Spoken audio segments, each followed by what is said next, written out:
They tell me that you would like to hear something of what our boys are doing at the front. And although I'm only a youngster, as soldiers go, I've seen about as much fighting as is good for any man. And I think there's still a bit of fight left in me yet, if I get the chance to go out again. I was already in the army when the war broke out, and went to France on August the 13th, 1914, 9 days after the declaration of war. First big scrap we had was at Mons, at 12 o'clock Sunday noon.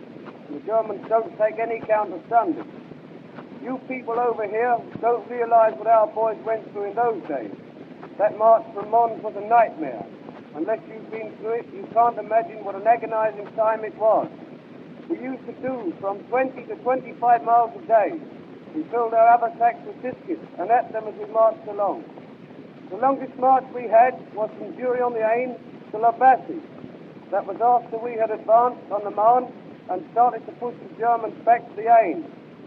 We were sent out to relieve the French at La Bassée. It might have been 40 miles. At any rate, we started off on the 4th March early in September. It was a Saturday morning, and reached La Bassée Sunday dinner time to relieve the French. We had a 4-hour sit-down, and then we went straight into action in open formation. That was when we pushed them back 15 miles in 3 weeks. I remember September the 30th too. It was the day we drew the first pay since we'd been out there, 5 francs. And it had to last as long as we could make it. No more pay until November. 5 francs from August until November, and bread was a franc a loaf. There was only one thing used to cheer us up on the march, that was singing. We used to sing snippy choruses, invented by some of the chaps. Tipperary was in full swing then, and they'd always gone to something they'd invented themselves.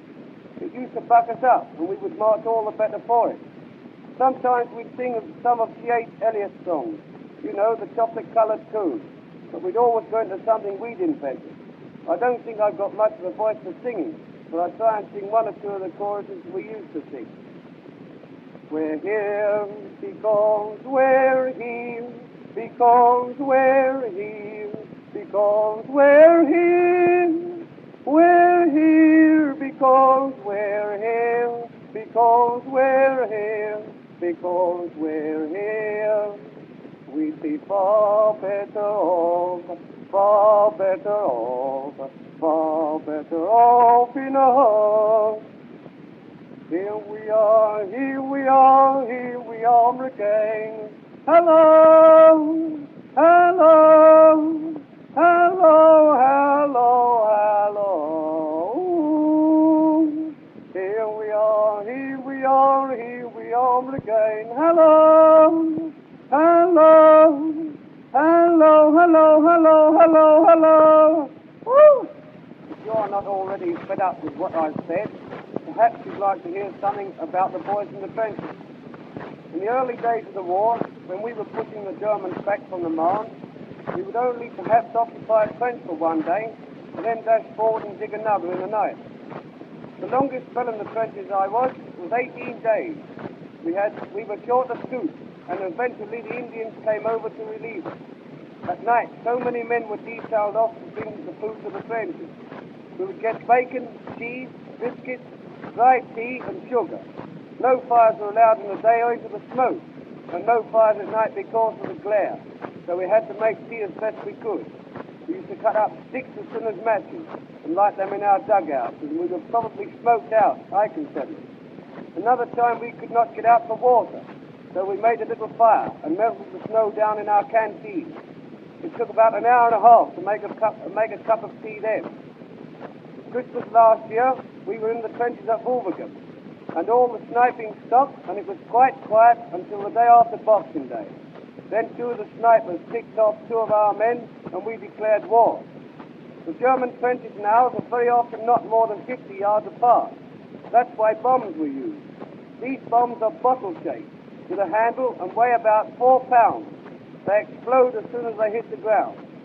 I was a bit nervous about bombing and didn't care about doing it. Eventually I took it on, and I expect you'll smile when I tell you the reason. It was because I found I could get a couple of hours extra sleep as a bomber. And this brings me to the part where I'm supposed to tell you about the Victoria Cross. But honestly, I don't think It's at all interesting, and I'm afraid I don't remember much about it. Well, as the sergeant won't tell you, I will. It's the Hill 60 on the 20th of April, 1915, that Private Dwyer, as he then was in a trench heavily attacked by the Prussian Guard, throwing hand grenades.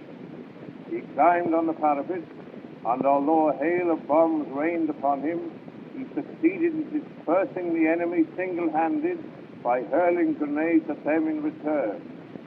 Earlier in the day, he had left his trench in the face of the enemy in order to bandage some wounded comrades who lay there.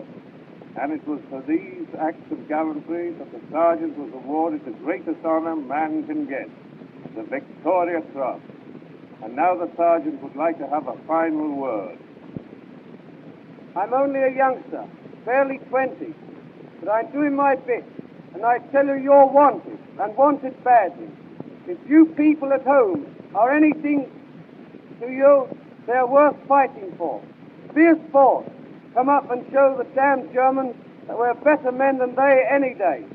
Don't stay at home singing till the boys come home, for when the boys do come home, nothing will be too good for them, and you slackers will have to go and hide your faces.